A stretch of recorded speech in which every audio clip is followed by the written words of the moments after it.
Happy Saturday and welcome to Ramashram Satsang Weekend Workshop, where you will learn a modern Satsang method for obtaining peace, light, and love in your life. My name is Shivangi and I will be introducing the facilitator for today's event. But first, I'd like to give you a brief overview of this Satsang session. If you'll direct your attention to the screen, you'll see that the first element is Satsang. Satsang is a scientific method whereby we may obtain peace, light, and love in our lives. It requires no physical skill, spiritual accomplishment, or meditation experience to begin this practice. Satsang consists of two words, Sat and Sang. Sat means positive energy, and Sang means to be with or to be in the presence of. Therefore, the word satsang means to be in the presence of positive energy. The next element is meditation. Meditation is an important part of satsang. When we meditate, we withdraw our consciousness from worldly objects and direct it inwards to focus on a single thought. In doing so, our minds become calm and our thoughts become pure, leading us to higher states of consciousness such as enlightenment, peace, light, and love. Inner orientation. There are two types of satsangs, inner satsang and outer satsang. An example of outer satsang would be chanting or attending pilgrimages. When we practice outer satsang, we have the potential to change our behavior. But only through the practice of inner satsang can we obtain higher states of consciousness such as enlightenment, peace, light, and love. This is the type of satsang we will learn today, where we meditate in silence. Group sessions. These weekend workshops are structured for group participation. When we meditate as a group, our focus is improved and our personal progress along our spiritual path is expedited. By regularly attending these weekend workshops, the benefits of group participation are amplified. Joy and inner happiness. All beings wish to experience joy. Joy is the eternal longing of the soul, but only through the practice of inner satsang can we obtain a joyous state. Each time we practice satsang, our inner happiness gradually increases, ultimately culminating in a state of joy that we experience 24 hours a day, 7 days a week. The agenda for today's session consists of three parts: the informative session, the practice session, and the interactive session.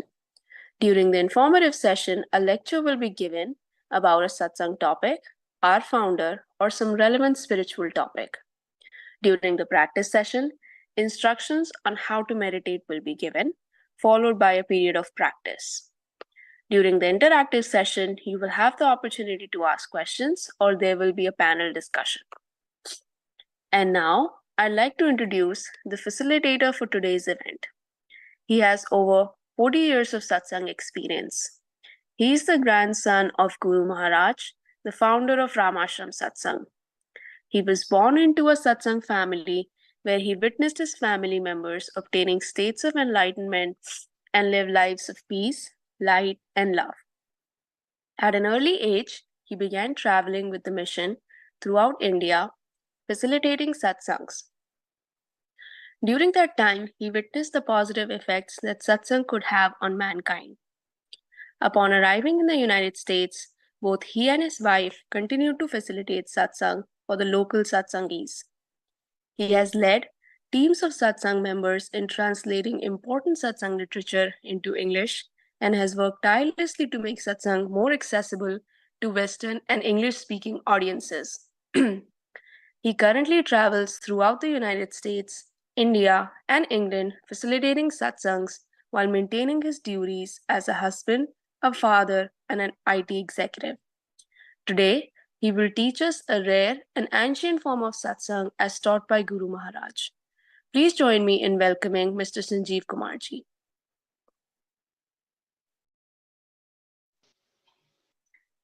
So happy Saturday, everyone. Sorry, I'm having some technical difficulties, and as my better half would say, I work in IT, but I'm not very techy. Um, yeah, my old laptop actually just wouldn't reboot anymore. Um, so today, before we get into meditation, was thinking let's revisit the discussion that was at Bangalore when I visited Bangalore some time back. Yes. So, Yuan, if you could play that. Guru Maharaj says that worry is the number one factor which keeps us away from peace. Because every time we get affected by worry, the mind actually goes in and gets so caught up into the worryful thoughts. So worry is a continual cycle of thoughts that persists without any resolution or progression, endlessly repeating in a circular motion. So it's not that, we shouldn't think or plan, but what happens is that when we get caught up into a cycle which doesn't end, it is the worry and anxiety state, right? And interestingly, it is all because if you look at these situations, I'll give you an example, like our kid is not well, our kid is not getting into the school or is not getting an admission in college. So I'm just saying one attachment here, but there are so many more things that we are attached to. And these attachments are like, we become then even fearful sometimes that what if this doesn't happen? What if, oh, my health? So it's not that we don't have to plan. It's not that we don't have to think about our loved ones. But when you go into an endless cycle of what ifs, so mind is a beautiful capability that we have, but I think this is some kind of misuse of our own mind, where we go into the future and then there's so many potential good things that can happen and potential bad things that can happen. Unfortunately, the bad things occupy our mind and consume our mind very quickly. And then what happens? It just starts repeating. The more it repeats, the more pressure, the more, I think Mridumesh was saying that, okay, a situation happened and things do happen in our lives. But then when we start thinking about it again and again, and the what if scenarios cause us to look at the negative scenarios more and more deeply, then worry and anxiety and depression and all these things become part. And so this pattern actually becomes more and more, once your mind becomes like trained, and wrongly so, to get into that cycle, then we are unable to get out of that cycle. And that's what is worry. After some time, the worry can actually cause so it's started with our thoughts about future or the past, right? We have guilty of some things and some things happened in the past and that is causing us to worry about things. The thing is that starts affecting our hormones, that also starts affecting our sleep patterns, that starts affecting how we are even interacting with others, how we look at ourselves. All this is like intertwined and it's interconnected in the sense that a lot of these things are now taking some physical symptoms, that we can't sleep, we can't think positively, we are unable to even sometimes think clearly what I should do and not do because I'm so bogged down with the potential negative things that can happen, right? So what happened was Guru Maharaj, so interesting thing was Mridumesh talked about this Sadhana Ke Anubhav, which Guru Maharaj wrote. It's a 7-volume book 28 chapters, and today we're just talking about one chapter that talks about worry and anxiety in the context of the mysteries of peace. So if worry is the biggest enemy of we at being at peace, then what are the solutions, right?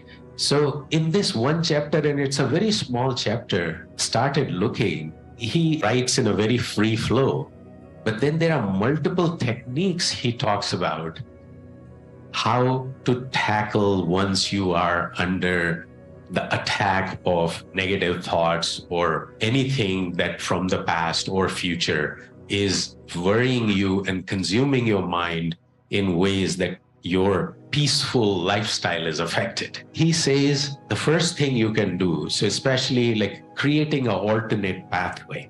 So I will tie all this together at the end, but so he first talks about create an alternate pathway. So it could be as simple as something starts consuming your mind and worry and anxiety starts, and you have a hobby or you just go for a movie or you just distract your mind, right? It's a temporary but effective solution. I have tried that. Even a panic attack comes, all you do is occupy yourself in something that you really like. So the mind gets distracted, at least for that moment. The alternate pathway can be a really effective solution. And my father used to give an example that when somebody is creating a dam on a river, you create a canal. So what happens, a canal is created, the water starts flowing through that canal. The pressure on that site where the dam is to be created is lowered, and you can easily create that dam there more easily. And then you close the canal, and what happens? The dam now is able to create energy. When the water falls on the turbines, you create energy that could light up, cities. What I'm saying is that I'll come to the second part, how once the dam is created, what happens. But the first thing is, if you want to distract your mind, create the canal. That's an alternate path. And we need to do something else for long-term solution, which is creating the dam. We'll come to that later. So the first solution he gives is create an alternate pathway, right? Anything that distracts your mind will help. Actually, Guru Maharaj also talks about Maharishi Patanjali from Yoga Sutra, that he says that not only create an alternate path, but create complete opposite and strong force. Vitarbadne Pratipaksh Bhavanam. So basically, he quotes Maharishi Patanjali that if you want to stop negative thoughts and a strong negative force from affecting you, try the complete opposite, which is the very strong positive thought, to replace it. And you will say, like, when I am getting hammered by negative thoughts, I don't have that ability to catch positive thoughts, right? Or replace that with positive thoughts. But he says that's possible. And he then goes on to describe even the practice that we will do will teach you, because this is one way in which you can replace anything that is affecting you negatively. You can replace it with a complete and opposite and very strong positive thought, right? So why do we believe in God? Why do we believe in anything? If your belief system is about, so I talk about transcendental energy, cosmic energy. What is cosmic energy? So if sun is 93 million miles away, that energy is responsible for all life on earth, 93 million miles away. Such a strong force. The galaxy has millions of suns, right? So there is so much positive energy in this universe. Let's connect with that. Our problems are very small problems. Universe has such energy. If we were able to connect to that energy, to that transcendental energy, that would be a complete opposite and strong force. So what I'm trying to say here is that we need to replace a negative thought with an equal or stronger positive thought. That would be a solution. Now, live in the present moment. So think about that. I mean, it's actually very, very simple. If we are worried, if we are stressed, if we are anxious, it's because of something in the past or because of something in the future. Forget about that. Let's be here right now. Let's forget about. So if we could forget about the past or worry, thinking about the future, if you don't do that, you're grounded here in the present moment. And where is the worry? Right? Easier said than done, obviously. Then we need to do something to be able to live in the present moment. So I think one of the things that Mridvesh was saying, and it kind of reminded me that when I was growing up, so fortunately I was growing up in this satsang family, and there were people who lived in the present moment. When I would go and meet them, I would be in the present moment. And I'll give you a real example. I was in college and I was in Trichy, so not too far. I have done projects in Bangalore, so I feel really connected with this city. So I was going back home in college, and Mridvesh and I have talks for hours and hours sometimes. So for months, I was thinking about something and I was stuck mentally into that problem and not at peace. Was very caught up in myself. And I said, like this, I have to ask. I have to get resolution of this issue that's in my head and eating me up. And I went to meet Panditji Maharaj in Tundla near Agra. And I sat down in front of him and I could not remember the questions that I was thinking about for 4 months. And seriously, at that point there was thinking, yes, I had some questions and I couldn't remember anything. So that is the effect of people living in the present moment. If you were living in the present moment, your kids will get affected by that in that way. Your environment, your people, the people you work with. So if you want to affect the environment positively, you need to do all of this first for yourself. And then, the next thing is that everybody around you could be affected. Some people will say, hey, I don't want this because they're not in the receiving mode yet. But I'm telling you, it is possible. I've seen this multiple times in my life, that people achieved states which are infectious. And we'll talk about that after the meditation, because let's first practice it ourselves. And then we'll talk a little bit about what it can do. What's the target state? So living in the present moment is my definition of being worry-free. And that's why I also say that sages who have achieved higher states of consciousness, they live in the present moment. Basically, Maharshi Patanjali talks about yogaschit vritti nirodha. So the definition of yoga is yogaschit vritti nirodha. So if chit ki vritti ka nirodh is yoga. So what is chit? So in English, maybe we can say the subconscious mind, right? So if the subconscious mind is devoid of thought processes, then you have achieved yoga. But what is that? Let's say worry and anxiety. How is that happening? Through your thoughts. What is worry and anxiety? It's basically a thought that has consuming you. If there are no thoughts, where is worry and where is anxiety? And that would be living in the present moment too, but let's focus on this.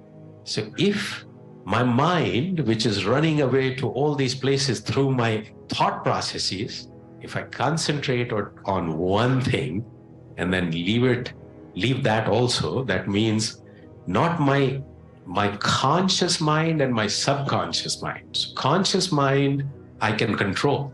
Subconscious mind, I cannot. So first in meditation, you concentrate and focus and control your mind, which is the conscious mind. When your practice becomes deeper, it affects even your subconscious mind. So people who have achieved higher awareness, higher consciousness, they have achieved the ability to even stop the barrage or even the initiation of the thought process stops during that meditation. Once you have achieved that, for that period of meditation, there is no thought. When there is no thought, where is the worry and where is the anxiety? So yoga is not about asana and pranayams only. That is one way to live a healthy lifestyle. But to live a worry-free lifestyle, you need to go to pratyahar, dharana, dhyan, and samadhi. That will get you to the control of your mind, the ability to be worry-free.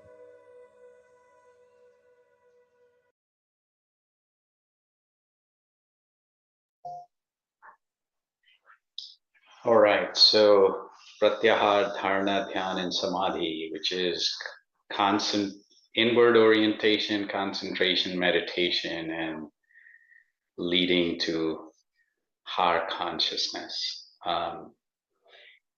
So let's practice that. So eyes lightly closed and still and relaxed posture. So that basically helps inward orientation. So eyes lightly closed. So it's easier to focus inwards because the sensory input from outside is,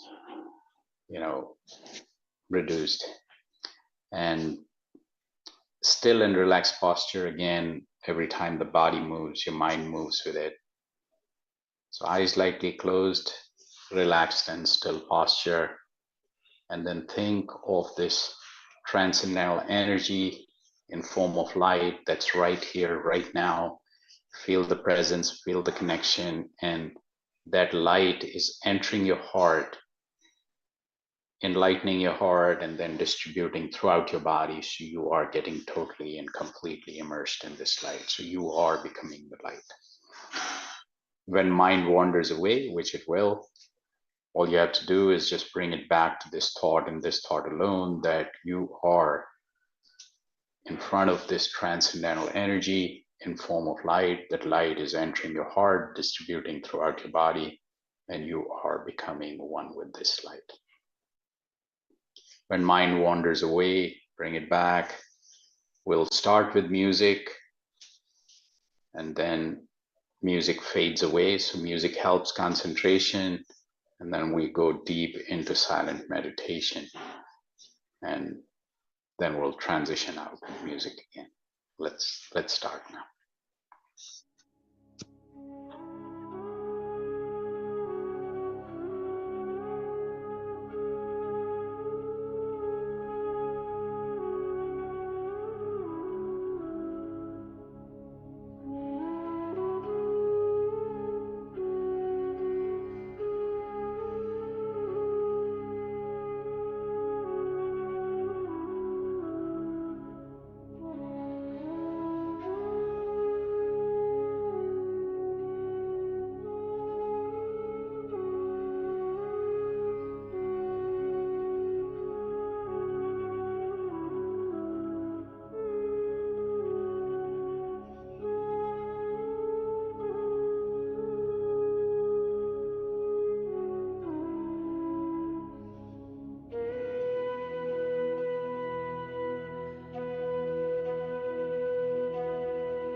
So happy Saturday, everyone. Glad that we are here in Satsang. I was just thinking about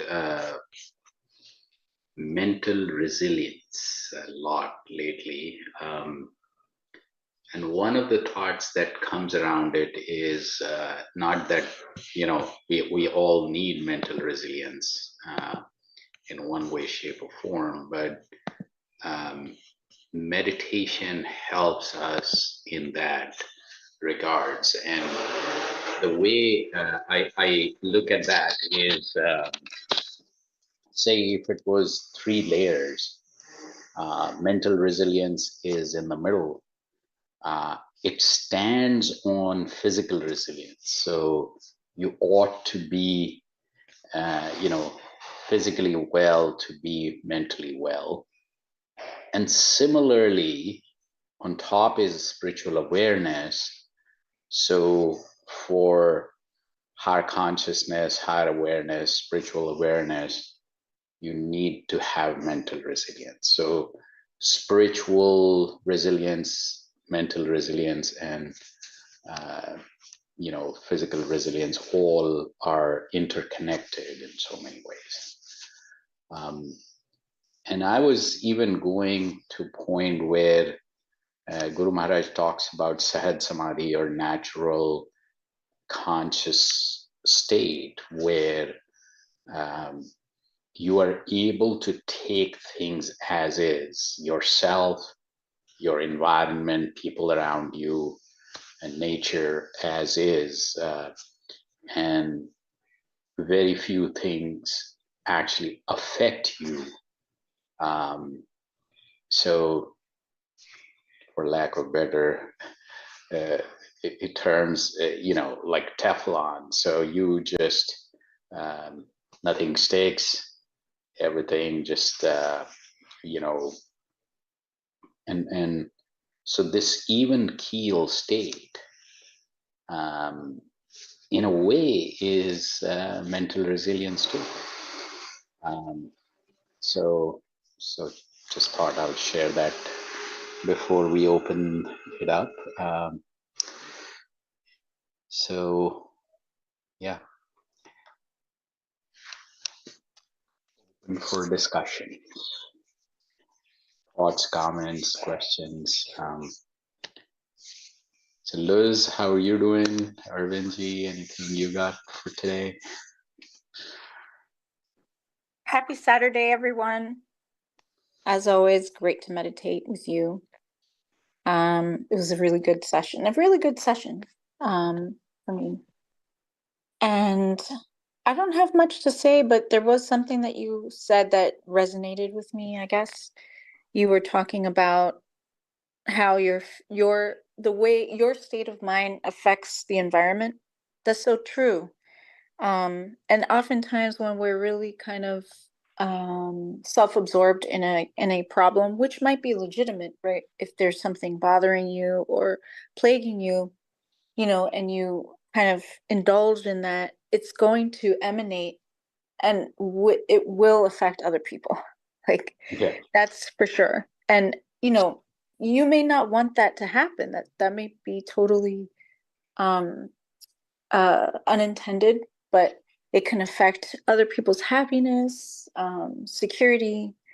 So it's so true. And it really is, if not, I mean, we should do it for ourselves, but also for others, actually.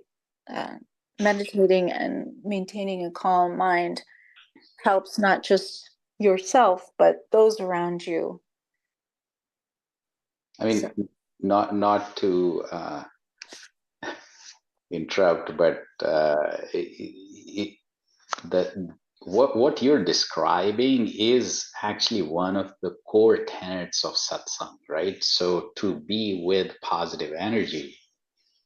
So if you think about anything else, right? So when we are with various forms of negative energy, and however that manifests, so there are somewhere I am recalling in his writings, Guru Maharaj talks about how other people's states of anger, lust, greed, envy directly impact you. So you can even experiment. If somebody is very heavily, consumed with anger, or so there are times when we're just observing and we're kind of not. But then there are times when we get also quote unquote sucked in. Uh, and pardon my French there, but basically, it's, if you look at what's happening sometimes on social media, is that you are kind of getting affected by not so positive, um, things just because. So it's a very, so so instead, if we continue to stay connected, background, foreground, or through meditation, remembrance, or otherwise, to positive energy, the outcomes will be different. So I didn't mean to there, Yes. yeah, it's and those who practice realize that it's how hard it is, right? I mean, it's like even through the period of meditation itself, how hard it is to stay connected to that phenomenally positive and uplifting energy. But if you go beyond that, um, it's like slipping and sliding is so much easier. Mm-hmm. Yeah. No, I think so. Sometimes if you even visualize, like if you were in a spiral downwards, it continues to gain momentum. So just to stop that momentum, even a little bit of effort helps. So sometimes I visualize meditation to be that. Mm-hmm. Thank you, Sanjeev. Sure thing. And Arvindji, how are you? Namaskar, Bhaiya, and happy Saturday, everybody. Very well, thanks to you, and really enjoyed the session. Thank you. The one thought that came to me was when I was looking at the slide you showed us, yoga is the cessation of the fluctuations of the mind. So it's the fluctuations and oscillations that we experience in our daily life, and being connected, as you rightly say, it's so important, difficult but important, and that connection with cosmic energy, the transcendental energy that Guru Maharaj provides through you. It's great, and we're fortunate to be part of it. So thank you again. Yeah, sometimes I think that these when you talked about the oscillation, it's there was this discussion about mental states and how the mental activity in a way is affecting our inner peace. While it's extremely important that we have a very healthy and efficient, effective, mental and capabilities that function on top of our brain. So we want all those systems to work well. However, I was watching some video and somebody was actually showing some cartoons while talking about stress, that if you had a Ferrari and you don't let it stop, you just keep running it and running it and running it. I mean, how it's a machine and it has a life and it'll, you know, um, so uh, you also need rest, like your car. That was some, so you don't have to run 200 miles an hour all the time.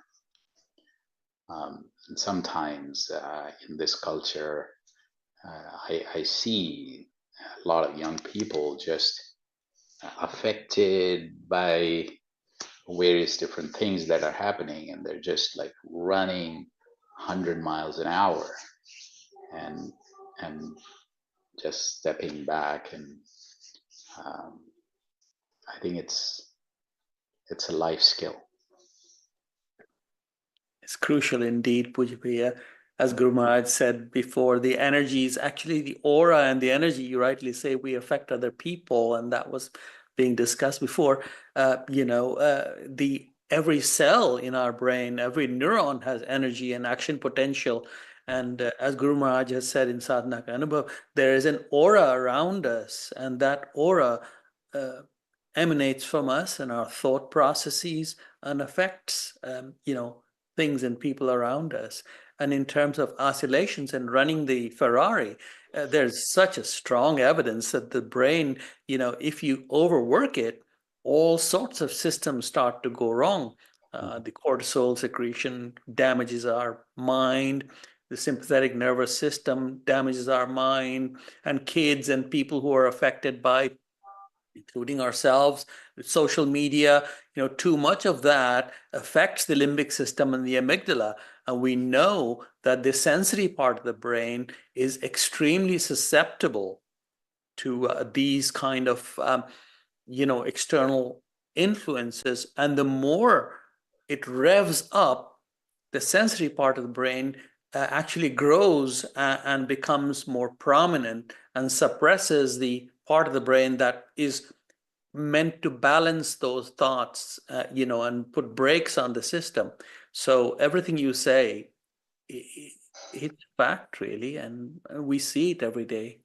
So yeah. Yeah, so I think, Arvindji, we need to connect these dots a little more. I think the more and more research is, providing deeper and deeper evidence on why meditation is crucial. It's to fine tune our overall, balance on what we are trying to do in any realm of our lives. I think it's crucial that we understand how to balance things. What's coming to my mind is that there's one part of the brain which is for ages, like, and I mean ages, hundreds and several hundreds, maybe thousands of years, it has been, fine-tuned to focus on safety and survival. And sometimes that takes over rather than the other part, which is rational, which is, the more humane aspects of thinking, analyzing, and making the right decisions. So the process we are in is to engage that brain more so that we are rational, we are balancing our lives, making the right decisions, have a purpose which is beyond safety and survival, so on and so forth.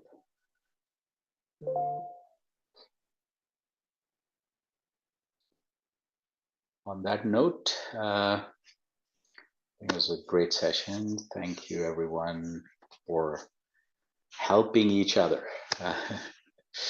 And, I was again thinking about, why we don't have a beginners session where only beginners come, because, it will be good to have one, but it's like the beginners have to sit with the,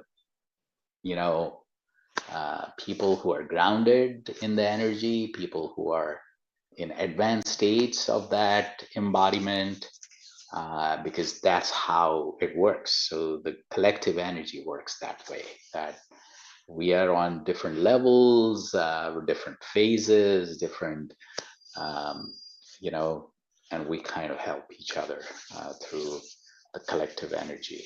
And on that note, be well, be with light, love, and peace, and essentially in satsang. We'll see you all soon. Take care.